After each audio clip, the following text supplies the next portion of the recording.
আসসালামু আলাইকুম এভরিওয়ান, কেমন আছেন সবাই? আশা করি সবাই ভালো আছেন। সবার পাখিও আলহামদুলিল্লাহ অনেক ভালো আছে।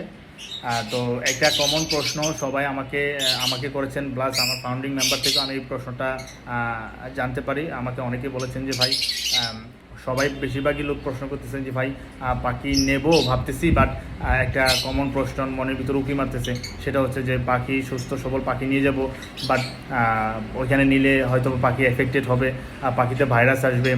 অনেকেই বলে যে পাখি না নেওয়াই ভালো। তো এইটাতে কান দেওয়ার, গুজবে কান দেওয়ার এরকম কোনো আমি মনে করি যে দরকারই নেই। হ্যাঁ, তো আমি এখানে কিছু কথা ক্লিয়ার করে দিতে চাচ্ছি আপনাদের কিছু বিষয়। সেটা হচ্ছে যে ফার্স্ট অফ হচ্ছে আমাদের এলএসবির শোতে একজন দক্ষ ভেট ডক্টর থাকতেছেন, যারা হচ্ছে আমাদের প্রত্যেকটা পাখিকে চেক করবেন। উনি ফিজিক্যালি ধরে ধরে পাখিগুলোকে চেক করবেন। তো এটা নিয়ে আশা করি কারো কোনো সন্দেহ থাকার কথা না। এফেক্টেড পাখি বা ডিফল্ট পাখি যেটা শো স্ট্যান্ডার্ড ক্রাইটেরিয়াতে পড়ে না, ওই পাখিগুলোকে আমরা অ্যালাউ করবো না। আর দ্বিতীয় কথা হচ্ছে যে একটা ব্রিডার কখনোই চাবে না যে তার ফার্মের সবচেয়ে থেকে অসুস্থ পাখিটা, রোগা পাতলা পাখিটা, বা যে পাখিটার কোয়ালিটি নাই, স্ট্যান্ডার্ড নাই, এই পাখিটা কখনোই একজন ব্রিডার নিয়ে যাবে না। তো এটা আমরা সবাই জানি। আমরা চাই যে আমাদের পাখিটা যেন শোতে যেন একটা ভালো প্লেস করে, আমি যেন বেস্ট ইন শো হইতে পারি, আমার পাখিটার যেন একটা প্লেস থাকে, ফার্স্ট হোক সেকেন্ড একটা প্লেস থাকে, আমি যেন একটা কী বলে আমার পাখিটার কোয়ালিটির জন্য আমি সবাইকে দেখাইতে পারি।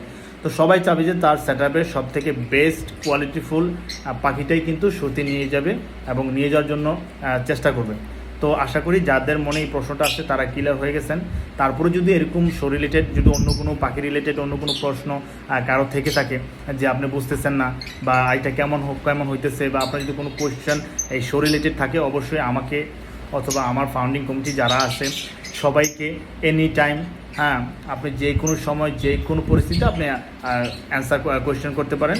আশা করি আমার প্রত্যেকটা সদস্য বা আমাদের প্রত্যেকটা ফাউন্ডিং কমিটির মেম্বাররা আপনাকে এই অ্যান্সারগুলো দিয়ে দেবেন। তো আশা করি এই যে বিষয়টা যেটা নিয়ে সবার মনে একটা দ্বন্দ্ব ছিল, আশা করি যারা আমার ভিডিওটা দেখেছেন তারা ক্লিয়ার হয়ে গেছেন।